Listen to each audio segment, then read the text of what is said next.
మహాగణుడా, మహోన్నతుడా, సర్వాధికారి అయిన మా యేసయ్య నీ కొందనాలు. ఈ రాత్రి నాయన నీ ప్రజల పక్షాన మా పక్షాన మీరు న్యాయం తీర్చే దేవుడు.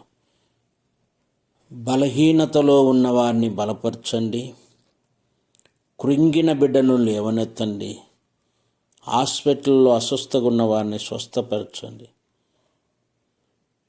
అలాగే నీ ప్రభా షుగర్, బీపీ, థైరాయిడ్, అలాగనే ప్రభు అనేకమైన వ్యాధులతో పీడింపబడుతున్న వారికి నా యేసయ్య నామమున ఈ రాత్రి నీ బిడ్డలకు సంపూర్ణమైన ఆరోగ్యం కలుగునుగాక.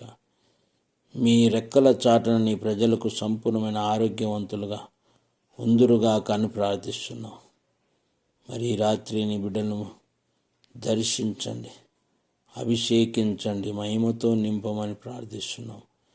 నీ మహిమగల రాకడ కోసం నీ బిడ్డను సిద్ధపరచమని మా భారతదేశాన్ని బస్సులను, మా భారతదేశంలో నివసిస్తున్న నీ ప్రజలను, చంటి బిడ్డలను, వృద్ధులను, బాలురులను, యవనస్తులను, ప్రతి బిడ్డను జ్ఞాపకం చేసుకొని వారి మీద పనిచేసిన అంధకార శక్తులను, చీకటి శక్తులను, దయ్యపు శక్తులు అన్నీ కూడా లయమవుటకు సాధించండి.